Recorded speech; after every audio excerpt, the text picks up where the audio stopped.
Go ahead, guys, we're ready. I thought you meant, okay. Good morning. I'd like to call to order this meeting of the Santa Barbara County Association of Governments for Thursday, July 18th. Madam Clerk, can we get a roll call, please? Thank you, Chair Lavanino. For the roll call, Director Williams. Here. Capps. Here. Hartman. Nelson. Osborne. Infante.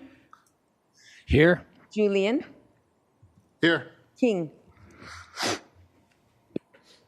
You're there. I think you're muted.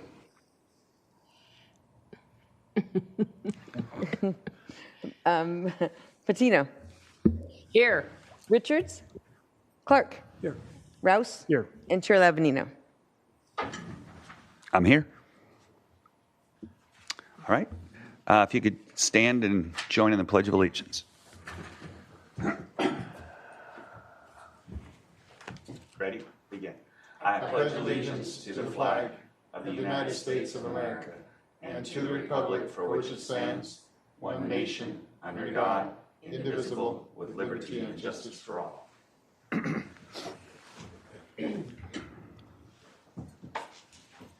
That takes us to our public comment. This is time for members of the public to address the board. Who's that? Was that Director King? Yep, Yes, we sir. can hear you. Figured out how to take it off mute. Thanks for the heads up. All right. And Joan is also here. All right. Hi, Joan. Hi. Yeah. Director All King. right. So, Hold on. Okay, thank you. Never mind. all right. Now's the time it's open for public comment. Madam Clerk, do we have any public comment? In Santa Barbara, we have no request for public comment or any public comment online. Martha, do we have any public comment for here? No public comment from Santa Maria either. Okay. So that moves us to approval of the consent calendar. Is there any board members that would like to pull any items off of consent? None here from Santa Maria.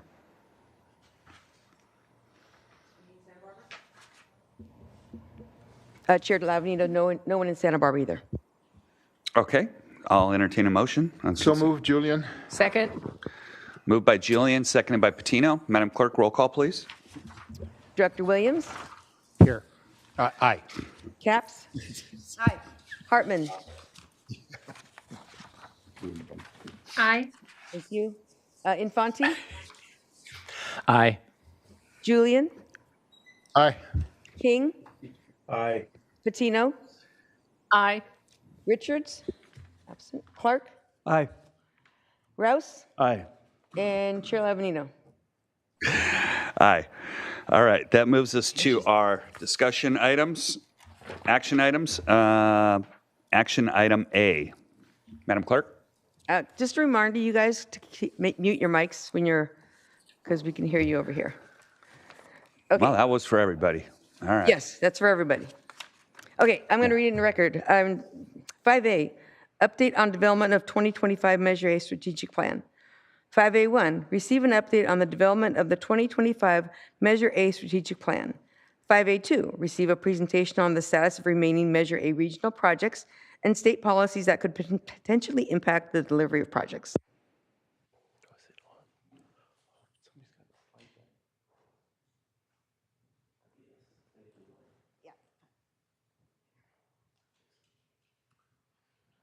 Okay, thank you, Mr. Chair. Good morning, Director Sarkis Kacek with SBCAG. We do have a slide deck that's on the screen. Thank you, Lauren. So if you go to the next slide, please. Oh, sorry, one more, or back. Thank you. So for today, directors, we wanted to give you an update on where we are with the development of the 2025 Measure A strategic plan.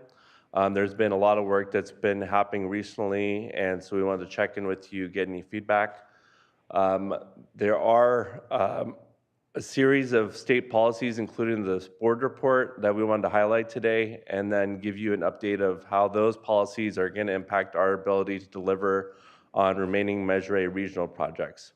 And then after that, if there's any questions, we'll talk about next steps. Thank you. So the Measure A strategic plan is updated every 5 years per the Measure A ordinance and investment plan. It is our way of looking at Measure A regional projects and looking at their scope, costs, and schedule, and how Measure A revenues are doing, and if we need any outside funding. It's also an opportunity for the board to look at any critical issues or risks to the delivery of the program, which we have identified today and we'll go over in a second. And then we'll talk about the remaining schedule for Measure A. Next slide, please. Next slide. So the staff provided your board with an update on the strategic plan multiple times this year. We provided a schedule of policy items for your consideration with this update, and so we'll go over that schedule shortly. The other policy topic that your board wanted us to look at was use of regional funding. What does regional funding mean? It's funding that comes to us from the state and federal government that we use for delivery of Measure A projects and other projects as well.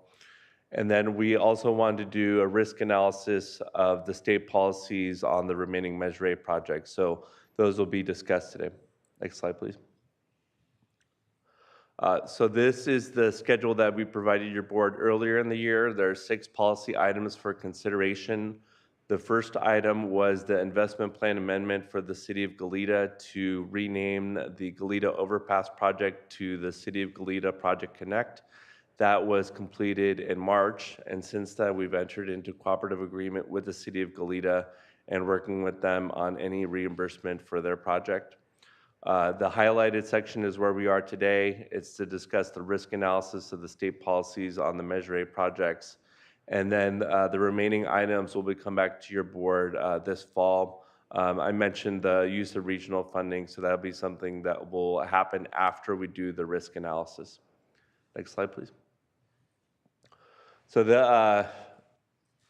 on the menu today, how are state policies related to climate and equity goals impacting our ability to deliver on the remaining Measure A projects? Next slide, please.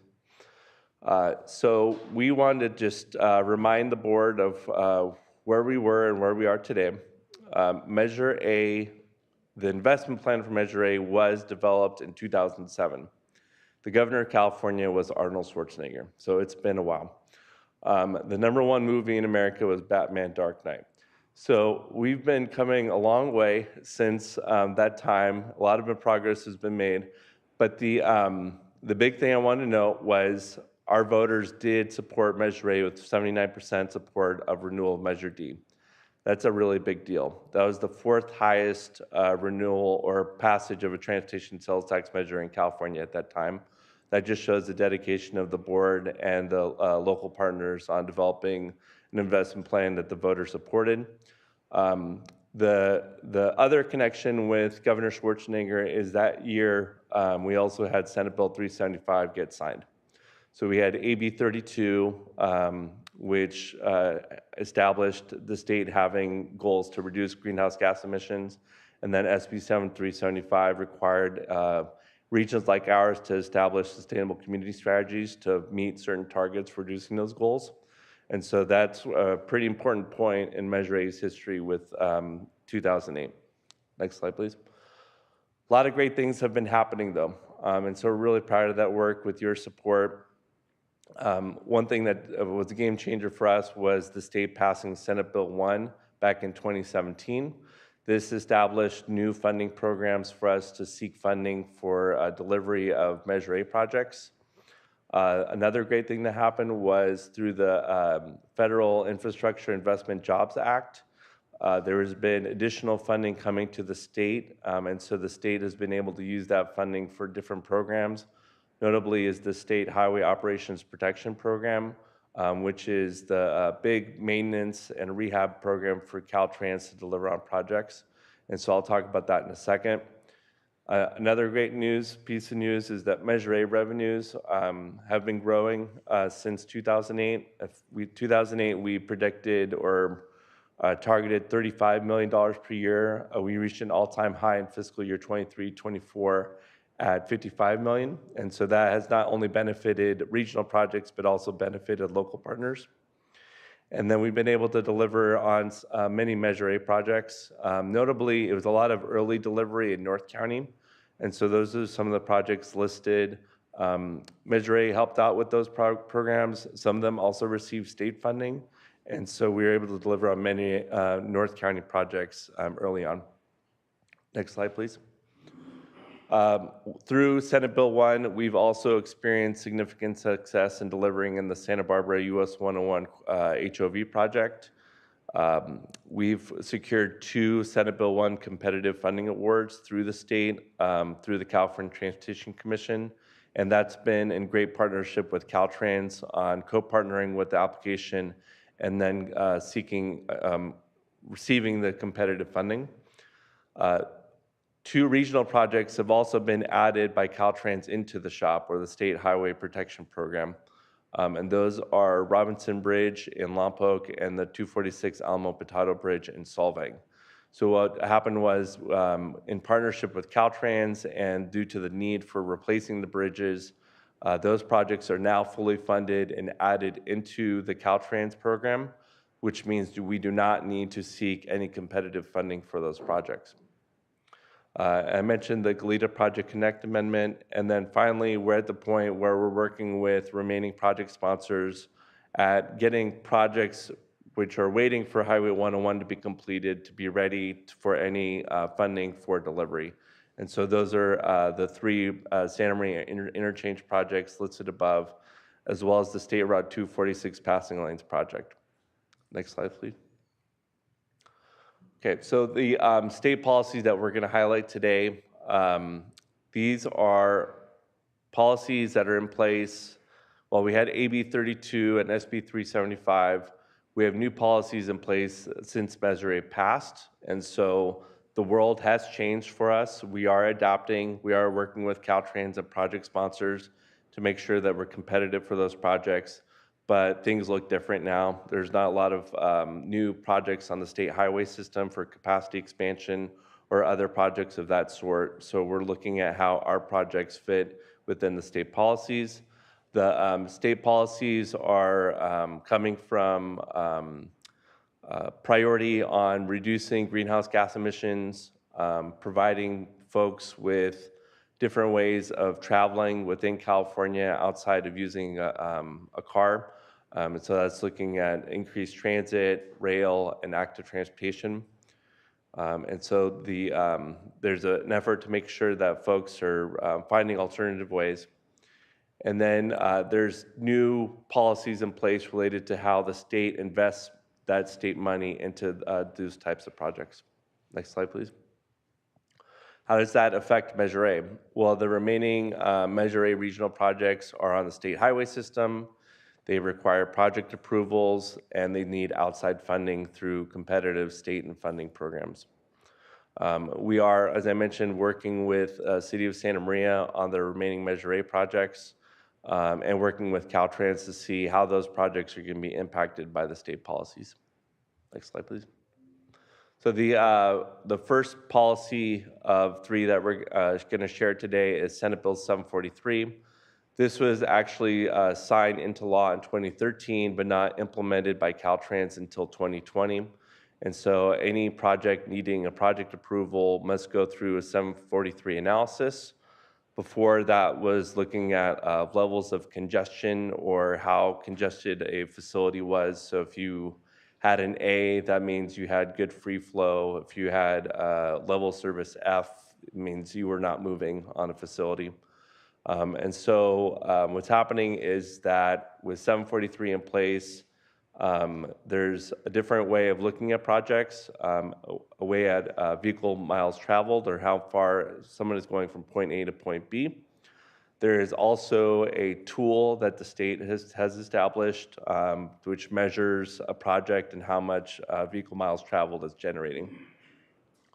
So most of our projects included in Measure A are going to be impacted by 743. Next slide, please. The second group is related to state policies on climate change and advancing social equity. The first one is the Climate Action Plan for Transportation Infrastructure. This is a what we're going to call a guiding document that the California State Transportation Agency developed and approved a couple years ago. And so it's looking at how the state will invest Senate Bill 1 funding and other federal funding coming into the state for projects. The next part, which is the Caltrans System Investment Strategy, let's think of that as the implementation part of CAPTI. So we have the guiding document or guiding policy, and then CSIS is the implementation of CAPTI. And so CSIS is in alignment with the CAPTI state equity and climate goals. What's happening with CSIS is that any project seeking funding or co-nomination with Caltrans must go through a CSIS evaluation. We've gone through this evaluation with the 101 corridor recently. We did it for cycle 3 of Senate Bill 1 a couple years ago, and then we just experienced the same process with cycle 4 applications, which we'll provide an update on for the board in a couple months. Those applications will be due in December. But we had we went through the process to seek co-partnership with Caltrans for Senate Bill 1 funding. So any project that any remaining Measure A project would also have to go through the CSIS analysis. And then finally, the third policy we wanted to raise to your attention that is a risk to us is the gas tax. This is a really important fund source, not just for SBCAG with our regional projects, but also for Caltrans through the State Highway Operation Protection Program, and also the State Transportation Improvement Program, which impacts SBCAG, bless you, which impacts SBCAG and Caltrans, but also our local agencies rely on the gas tax for road maintenance. And so this is why we wanted to bring it to your attention. The gas tax has been regressing in recent years with the advent of electric vehicles and hybrid vehicles paying less into the gas tax. So the gas tax has not been catching up with inflation, and we're going to see continued decline in revenues from the gas tax. And another action that happened was an executive order by the governor, which says that no more gas-powered vehicles will be sold in California by 2035. So this is a big impact. So next slide, please. In terms of no more gas-powered vehicles and no more gas tax, the state is looking at a gas tax replacement. They do have a statewide committee, which is called the Road Charge Tax Technical Advisory Committee. They've been meeting for the last 10 years on the topic, and they've gone through various discussions on it, but there's still, at this point, nothing seismic happening. There's no legislation being proposed, but what it would effectively mean is that instead of somebody going to a gas station, pumping gas, and then paying into the gas tax, there would be some sort of mechanism for seeing how many miles somebody is driving. And then there would be some sort of fee associated with that, either by mile or another mechanism, which the state is still working on. And so that could mean changes on the back end in terms of revenues being collected and revenues being distributed. We're still monitoring and trying to see what the options are going to be, but this is going to be an impact for us related to regional funding. Next slide, please.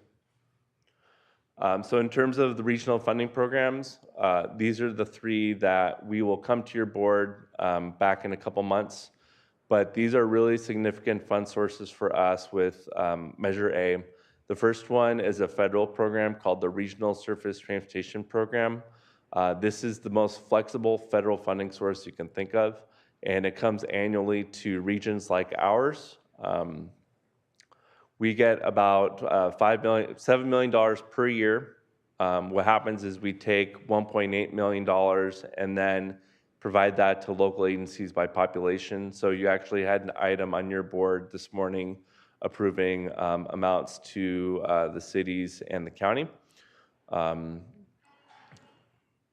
So we have that fund source. The second fund source is the state gas tax or state transportation improvement program. What happens here is that Caltrans gets 25% of the funding, and then the remaining 75% goes to counties like ours. So we get our own formula share. This number right now is about $4 million per year and gets approved by the California Transportation Commission. What happens is we nominate projects with approval by your board and then submit it to the CTC for approval. The most recent approval happened in March. This would be impacted by the gas tax replacement. And then sorry, just real quick, the first two programs are set in a reserve for the Santa Barbara Highway 101 project at this time per board policy. And then the third program is the local partnership program. This is a program established in Senate Bill 1 for counties that have transportation sales tax measures like ours with Measure A. So we receive a formula share every year. Similar to the STIP, we identify projects and then we submit it to the CTC for approval. This has been about $1.25 million per year. So in total, we have about $10 million in regional funding that we are using towards Measure A projects. So that was an overview of the state policies. This is a table that's actually in your staff report, but we put it on the screen just to highlight the projects. So these are the remaining 7 or 8 Measure A regional projects that we need to deliver on in our promise to voters of Santa Barbara County. The first one is the Santa Barbara Highway 101 HOV project. As I mentioned previously, we've made tremendous success on this corridor and we're at the finish line. And so we've been working with Caltrans on the final project list and final application. So we will be submitting those applications in December, and then we'll find out in about a year from the CTC on the Cycle 4 award. The next project is the Alamo Pintado Bridge project in Solvang. I mentioned the good news on this project is that it is included in the State Highway Operation Protection Program by Caltrans, and so it's fully funded and it will not be subject to the CSIS analysis. The third project on the list is the Highway 166 project in Guadalupe.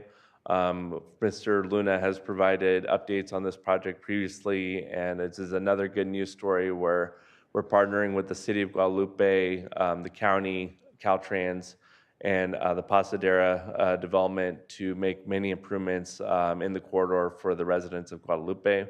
And so this project is now fully funded and will be beginning soon.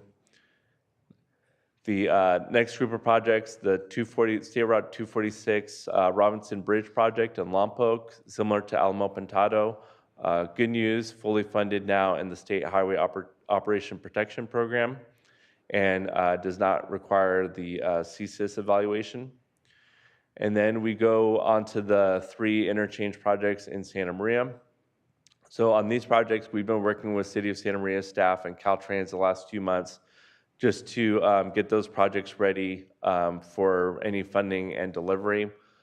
These projects will be subject to 743 and CSIS, and so we're working with the city on that. I will have a note on how Caltrans is supporting with these projects in a second. Next slide, please. And so Wait, could I just see that last one more Yes. time? Okay. Okay, go ahead. Thank you. The Highway 101 McCoy Lane interchange in Santa Maria, while Betaravia and Highway 101 135 interchanges are existing interchanges and we'll probably look at operational improvements, this would be a brand new interchange in the city of Santa Maria. And so we would be working with the city on what the project looks like. Currently, they're going through a general plan update, looking at the future of the city and the needs. And so that should be completed later this year. So we'll have more information on McCoy coming soon. And then the final project is the State Route 246 passing lanes, Phase 2. I mentioned that Phase 1 was an early delivery item, and so Phase 2 still remains. Currently, there's probably going to be a little bit of Measure A left as a result of the first phase being completed, but this project would also have to go through a 743 analysis and a CSIS analysis, and then we'd work with Caltrans in the county on the project moving forward. In terms of next steps, we did want to thank Caltrans. They are very busy with many requests throughout the state for Senate Bill 1 funding and any federal funding requests. So as I mentioned, any project seeking those funding programs has to go through the Caltrans CSIS analysis. District 5 has agreed with us to do like a mini analysis of the remaining Measure A projects to see how they would fare under the CSIS process. So we're gonna go back and work with the City of Santa Maria and Caltrans on the CSIS analysis over the next 2 or 3 months, and then come back with your board on what that looks like. So thank you to Caltrans for their support. Next slide, please. So I walked you down memory lane, showed you some state policies, and gave you an update on the regional projects. We realize it's a lot of information, but it's a really important topic for your board as we look to deliver on the remaining Measure A projects. So that concludes staff's presentation. I'd be happy to take any questions at this time.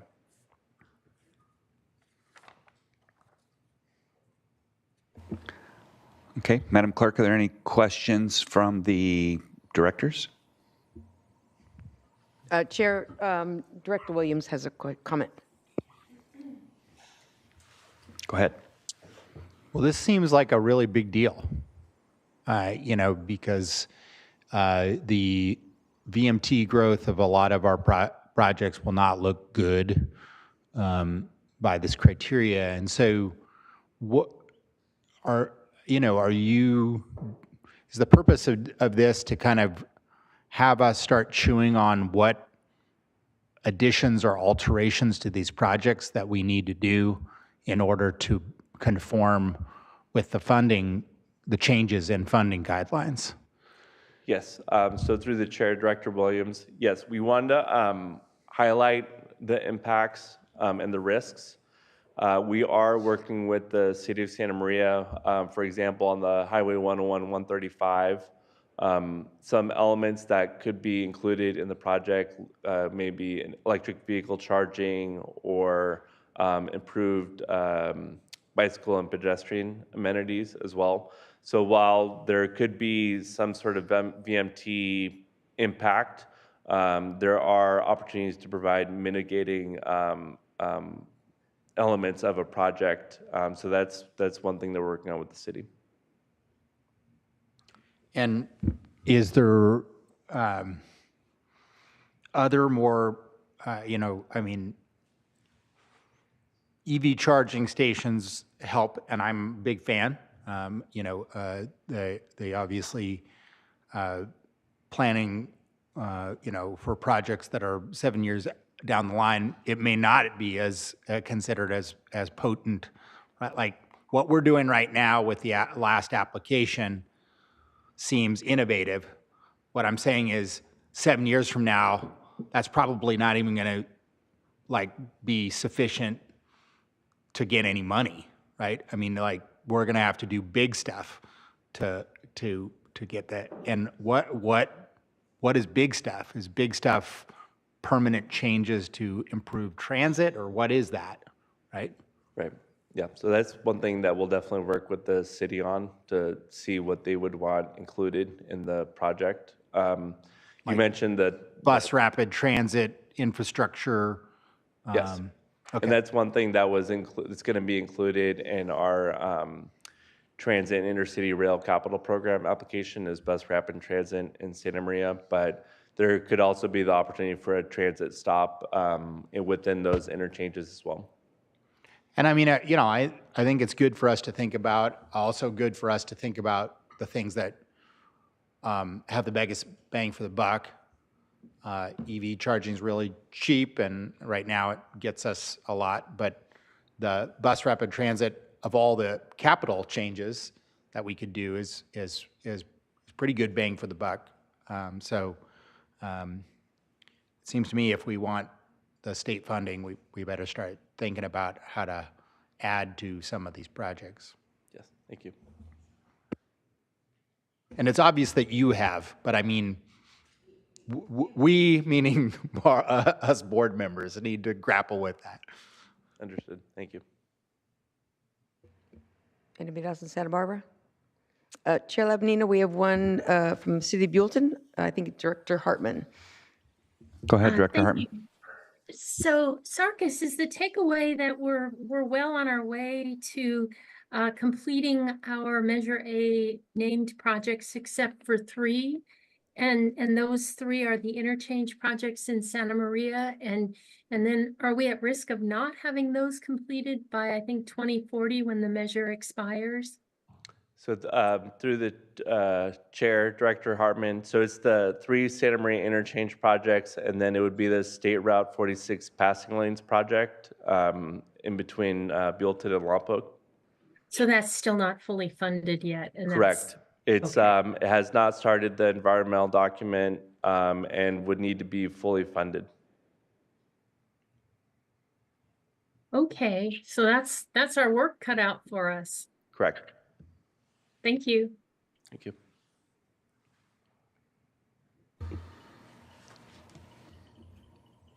Any other questions? Any public comment? Chair Labanina, we have All right. we have no request for public Well, comment. okay. I think this is just a symptom of when you have a measure that runs for 20 or 25 years, 30 years, you're going to have a changing environment. And so I'm sure our staff is nimble enough to get us to where we are continuing to be competitive. The areas that we're talking about are all underserved communities with, I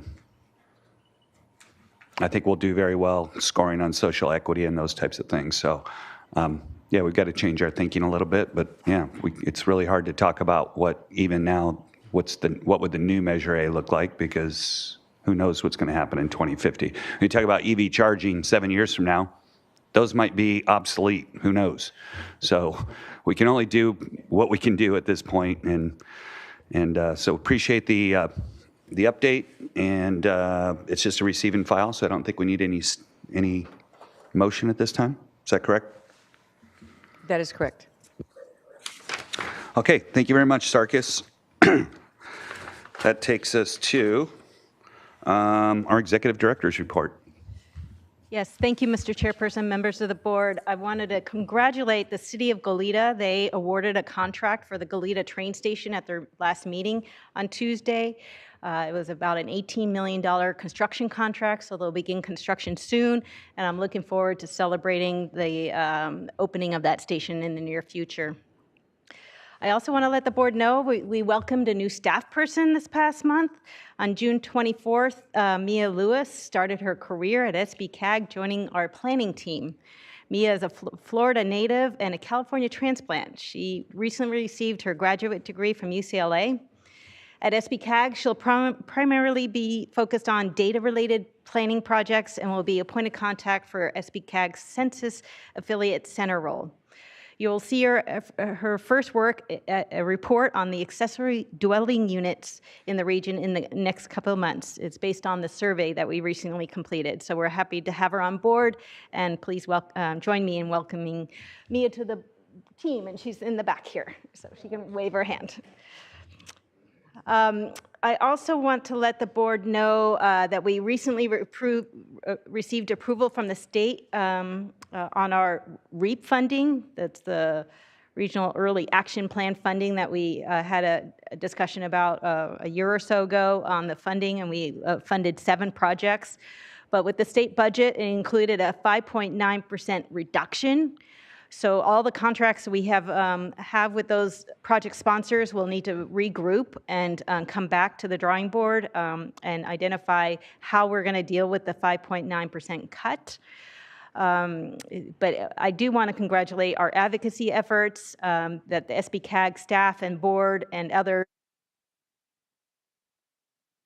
initial proposed cut was significantly higher. I think it was 50% at that time. So 5.9% we can deal with. 50% cut would have been a much larger challenge for us. So we will identify a solution to the funding cut amongst the 7 projects, and we will bring this item back to the board at a future meeting. I also want to let the board know that the Broadband Joint Powers Agreement amendment that you directed me to process has been approved by all of our jurisdictions. So we're officially the lead agency on broadband for Santa Barbara County. So I want to thank you for your support in making that happen. And then last but not least, the state funding also impacted the active transportation funding program. This is a program that our jurisdictions look forward to every 2 years. The cycle 6 that we had this past cycle, we were very successful in. Fortunately, the budget cuts did not impact cycle 6, so all those projects that were funded in the last cycle remain strong and can move forward. However, cycle 7, which the applications were just submitted by our jurisdictions, we submitted almost $60 million worth of projects to cycle 7. Originally, it was going to be a $600 million pot to compete for. It is now $200 million. So the state is looking at funding the $200 million and moving those projects forward, but having a list of other recommended projects that they would like to see move forward, and if funding comes available as the state revenues come in and whatnot, maybe there might be a supplemental funding opportunity to fund some of those remaining projects. So that will remain to be seen, but I just want to let the board know the status of that.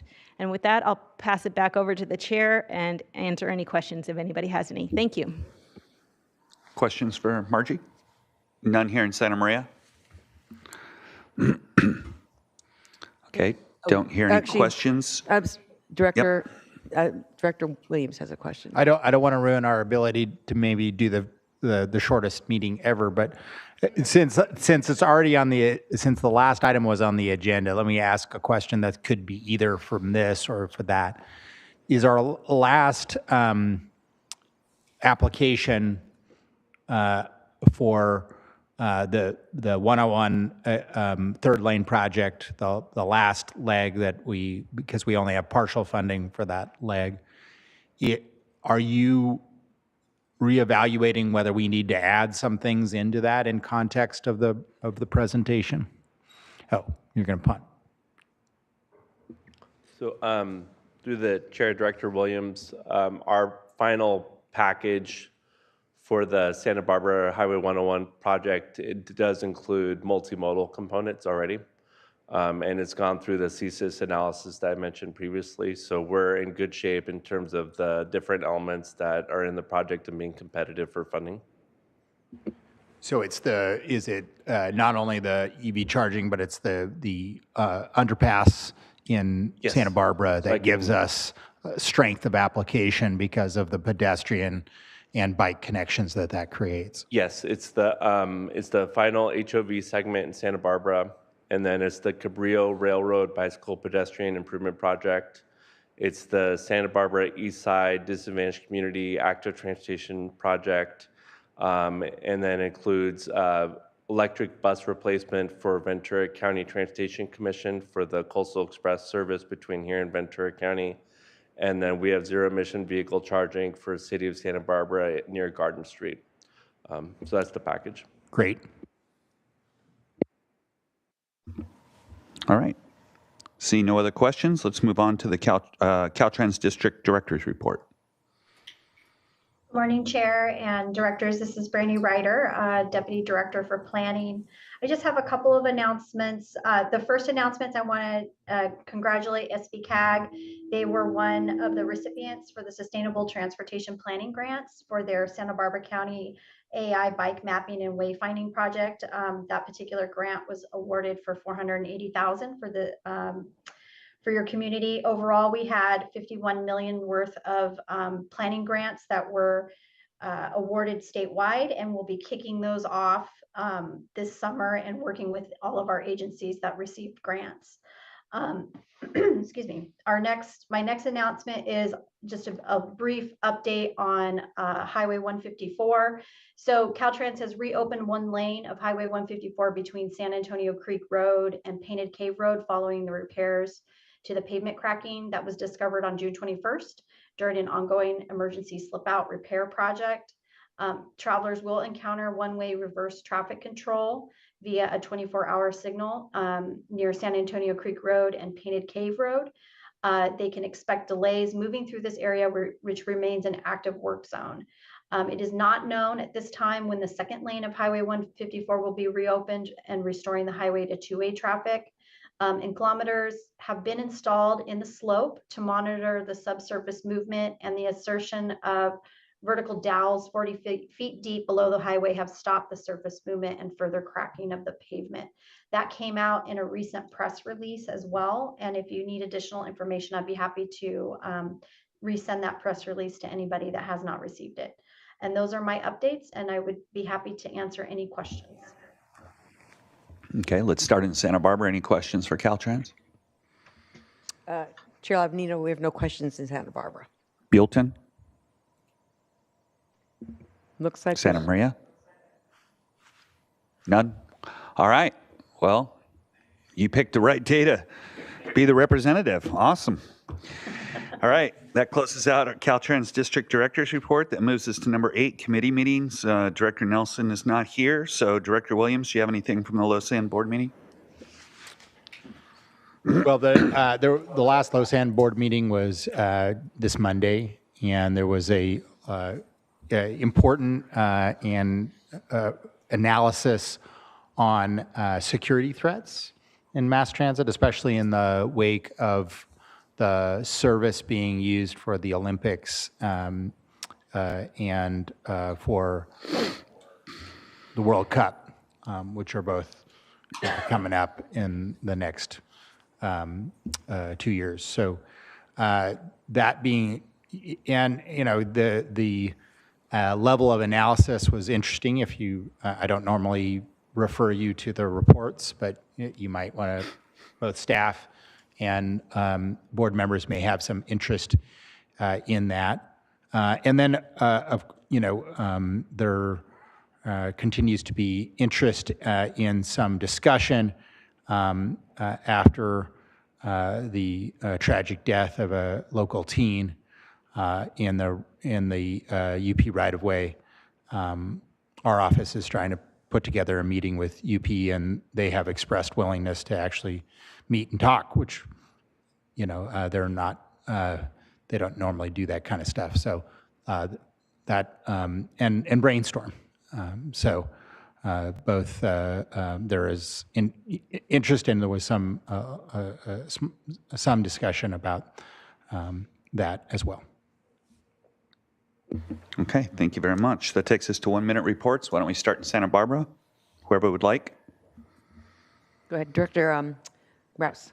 Yeah, thank you, Mr. Chair. So just the announcement that on Wednesday, July 31st, we'll be beginning the 100th anniversary of our Fiesta celebration. So there'll be a lot of festivities and probably some very pure silliness happening for the next few days after that.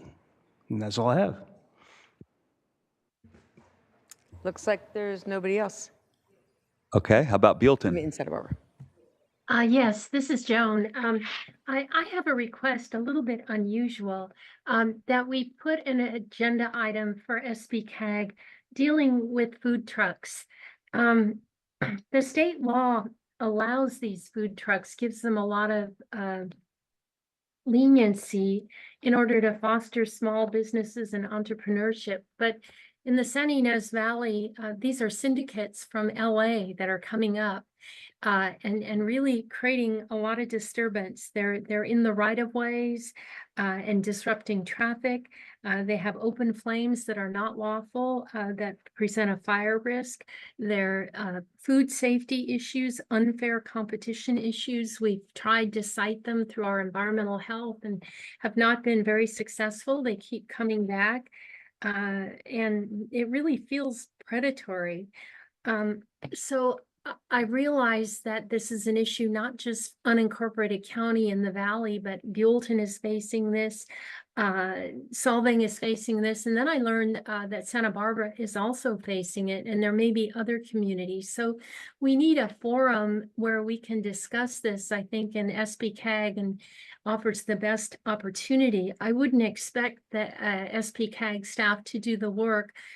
My office and perhaps others would like to join, and we can get some county staff and just at least lay out for all of us what the facts are, what discretion we have. It's really a state law, and from what we understand, the state is pretty adamant that they're not going to change it, but perhaps at least we can write and let them know the issues that we're having and that really it's being abused. So my request is that we have an agenda item on the future SBCAG meeting, and that I work with whoever would like to work with me to develop a report for that, largely with county staff or others who are having difficulties on this. Okay. Mr. Chair, Mr. Chair, Yeah, Director. just a Hauser, second. I just want to make sure. I just want to make sure that we're not discussing this item because it is Right. not on today's agenda. So this is just commenting on if we would like to put it on the agenda. I would just going to offer that since we're doing a lot of the background work currently in the city, that I would be willing to convene just an informal discussion with Director Hartman, and maybe we could move forward with that. Awesome. Okay, so why don't we put? Why don't we have Director Rouse and Director Hartman come together on a agenda item, and then we can bring it to the full board for discussion. Does that work? Works for me. Thank you. Okay, thank you very much. Any other 1-minute reports from Santa Maria? Seeing none. We will be adjourning. Our next meeting will be August 15th, 2024. Have a great month.